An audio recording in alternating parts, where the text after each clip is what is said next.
Hello दोस्तों। आज मैं लाया हूँ एक बहुत ही बढ़िया मज़ेदार कॉमिक आपके लिए, जिसका नाम है मूर्खानंद। और ये कहानी हजारों साल पहले की है। उस जमाने की, जब चिराग मतलब दीपक जलते नहीं थे। किसी को दीपक भी नहीं पता था कई एरिया में। दीपक का सिर्फ उन जगहों पर पता था जो बड़े बड़े शहर होते थे या कुछ खास होते थे एरिया, वहाँ पे दीपक जलते थे। तो ये उस जमाने की कहानी है। लोग सूरज डूबते ही आराम से खा पी कर सो जाते थे। ये कहानी है दक्षिण भारत के एक गांव में, जहाँ पे एक दक्षिण भारत के गांव में किसकी, फेरूमल की, जो डील डॉल से भारी भरकम मगर अकल के नाम से सिफर, यानी जीरो। लोग उन्हें मूर्खानंद कहते थे। क्या कहते थे? मूर्खानंद। तो ये उन्हीं की कहानी है। तो लीजिए, कहानी शुरू होती है। एक बार मूर्खानंद अपने ससुराल पहुंचे। वहां पे रात के टाइम में पहुंचे, वहां पे सब जगह दीपक जल रहे थे। उन्हें देखकर चौंक, अरे यहाँ तो चारों तरफ जुगनू टिमटिमा रहे हैं। वो अपने ससुराल पहुंचे अंदर। जी जी जी, आप टकटकी बांधे क्या देख रहे हैं? तुम्हारे यहाँ ढेर सारे जुगनू कहाँ से आ गए? उस साले को मजाक सूझी। ये जुगनू नहीं, सूरज के बच्चे हैं। रोशनी पाने के लिए इन्हें 7 समुद्र पार से पकड़ कर लाया गया है। अच्छा। फिर उमल चौंक गए। हमारे यहाँ रोशनी नहीं है। अगर मैं कुछ सूरज के बच्चे अपने गांव ले जा सकूं तो कितना अच्छा हो। वो सोचने लगे, ससुराल वाले इतना कीमती और मुझे क्यों देने लगे? मैं सूरज के बच्चे चुरा कर ले जाऊंगा। रात को सब लोग खा पी कर सो गए। मूर्खानंद की आंखों में नींद नहीं थी। मौका अच्छा है। आहा, कितना चमकदार सूरज का बच्चा है। मूर्खानंद ने उस दीपक को उठाया। चुपचाप, इसे किसी ऐसी जगह पर छुपा कर रख देना चाहिए, तलाशी की जाने पर भी पकड़ा ना जा सकूं। तो मूर्खानंद गए और उन्होंने झोपड़ी के घास फूस में उसको ऊपर छत में छिपा दिया। यहाँ ठीक रहेगा, सुबह जाते समय थैले में रख लूंगा। सूरज का बच्चा चुरा कर रखने के बाद मूर्खानंद आराम से सो गए। परंतु कुछ ही देर बाद वो दीपक में आग लग गई और छप्पर धुंधु धू करके जलने लगा।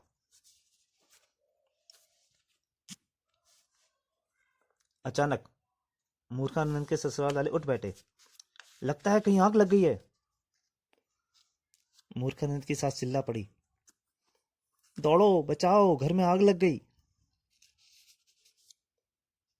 सब चिल्लाने लगे, हाय आग, ये आग कैसे लग गई? मूर्खानंद चौंक पड़े, आग लग गई? मूर्खानंद जल्दी से आके अपने दीपक को ढूंढने लग गया छप्पर में।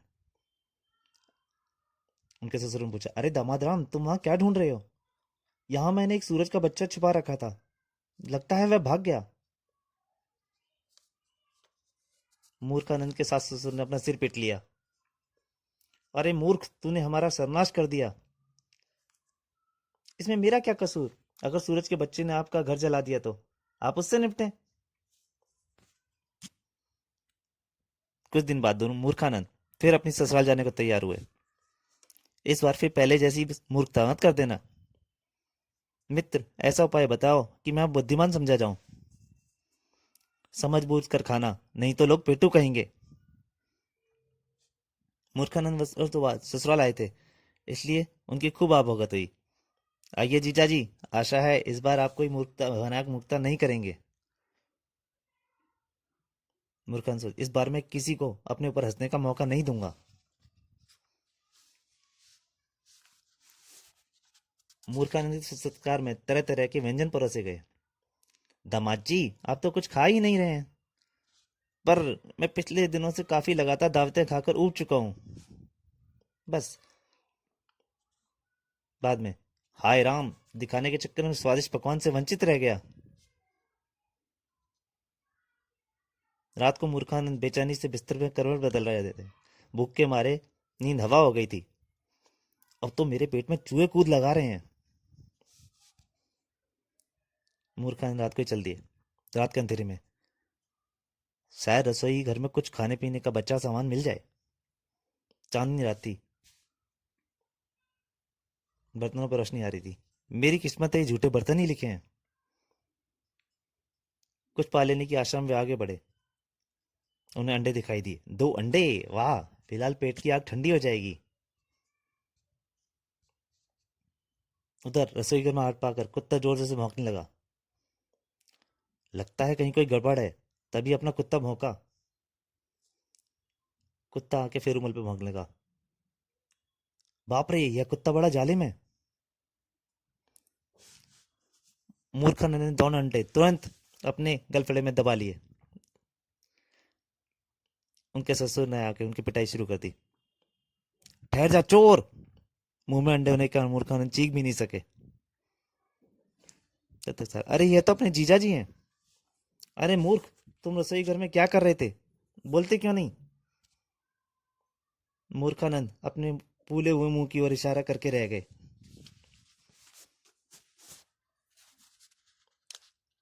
हाय राम, इनका मुंह गुब्बारे की तरफ फूला हुआ है। लगता है किसी जहरीले कीड़े ने काट खाया है। अभी हकीम जी को बुलवाता हूँ। हकीम ने परीक्षण किया। इनके मुंह में भयंकर फोड़ा हो गया है, उसे चीरना होगा। मूर्खानंद सोचने लगे, हे भगवान, ऑपरेशन होने से मैं बहुत मारा जाऊंगा।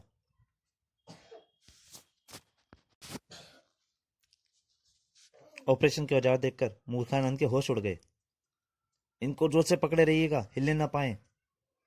मैं बोलूं तो कैसे बोलूं? हकीम ने एक तरफ के गाल में नस्तर लगा दिया चुबाने के लिए। आ मूर्खानंद जोर से चिल्लाया। एक अंडा फूट गया और उसकी जर्दी बाहर निकल गई। देखो कितना बड़ा फोड़ा था, कितना मवाद निकल रहा है। मूर्खानंद ने दूसरा अंडा उगल दिया। सारे बोले, यह क्या? मूर्खानंद चिल्लाया, अरे बेवकूफ हकीम, तूने मुझे अधमरा कर दिया। अंडे की जर्दी को मवाद बता रहा है। सारे खूब जोर से हंसे। जीजा जी, आपने अंडे चुरा कर खुद ही अपनी दुर्गति कराई। मैंने बहुत चाहा कि इस बार मूर्खता ना हो, मगर अब कुछ दिन यहीं रहकर इलाज कीजिए। ना, मेरी पत्नी को मेरे साथ विदा कर दो। अब मैं कभी ससुराल नहीं आऊंगा।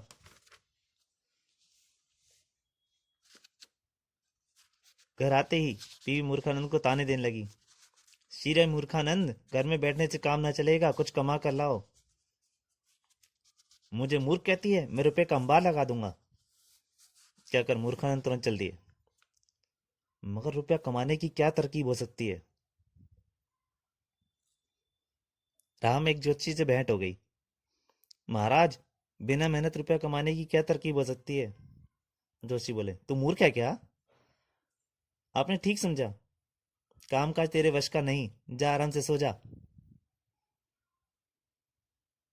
मूर्खानंद गमरी से बेचैन थे। मूर्खानंद ने अपने कपड़े उतारे और कुएं के किनारे पर जाकर सो गए। अचानक तेज आंधी के कारण मूर्खानंद बैठकर उठ बैठे। हाय, मेरे कपड़े और जूते! आंधी ने उन्हें कुएं में ढाल डाल गई। अब नंगे बदन कहीं जाऊंगा तो लोग मूर्ख समझेंगे। घर वापस जाना चाहिए। धरती तवे की तरह जल रही थी। जल्दी घर पहुंचने के लिए मूर्खानंद दौड़ लगाने लगे।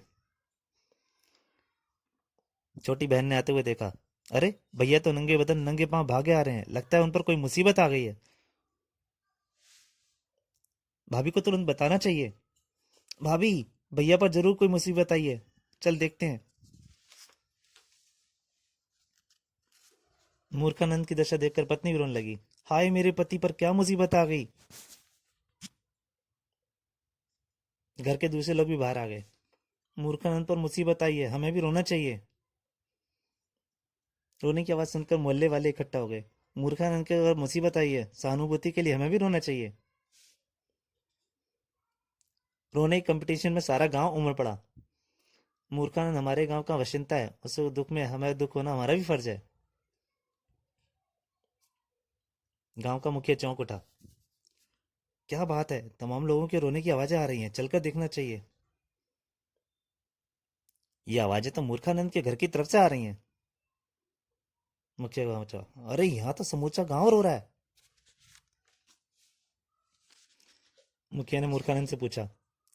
अरे मूर्खानंद, ये क्या बात है? ये रोना पीटना क्यों मचा हुआ है? मैं अपनी बीवी से पूछ कर बताता हूँ। मैंने उसे रोते देखा तो मैं भी रोने लगा। मूर्खानंद ने अपनी बीवी से पूछा।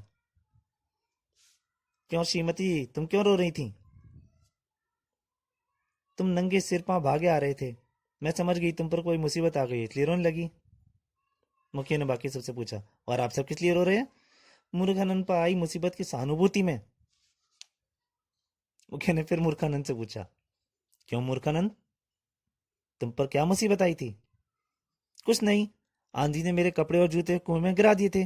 तेज धूप की वजह से मैं दौड़कर घर वापस आ रहा था। तुम्हें तो महामूर्ख की पदवी मिलनी चाहिए, तुमने पूरे गांव को मूर्ख बना दिया। मूर्खान महामूर्ख की पदवी लेने के लिए राजा के पास गए। मुझे महामूर्ख कहते हैं, कृपया महामूर्ख की पदवी मुझे प्रदान करें। जरूर दूंगा, पहले तुम कोई महान मूर्खता का सबूत दो। मूर्खानंद खिलखिलाकर हंस पड़ा, हा हा हा हा, यह तुम मूर्खों की तरह हंस क्यों रहे हो? आपने ठीक समझा महाराज, मेरी महामूर्खता इससे बड़ा सबूत और क्या हो सकता है कि मैं खुद अपने लिए महामूर्ख की पदवी मांग रहा हूं। सच, तुम महामूर्ख हो। राजा ने महामूर्ख का सार्वजनिक अभिनंदन किया। हम आपको महामूर्ख मूर्खानंद की उपाधि देते हुए गर्व का अनुभव करते हैं। धन्यवाद। महामूर्ख मूर्खानंद की जय। तो दोस्तों, ये कहानी यहीं समाप्त होती है। प्लीज़ अगर पसंद आए तो लाइक कीजिए और ज़्यादा से ज़्यादा शेयर कीजिए। नमस्कार।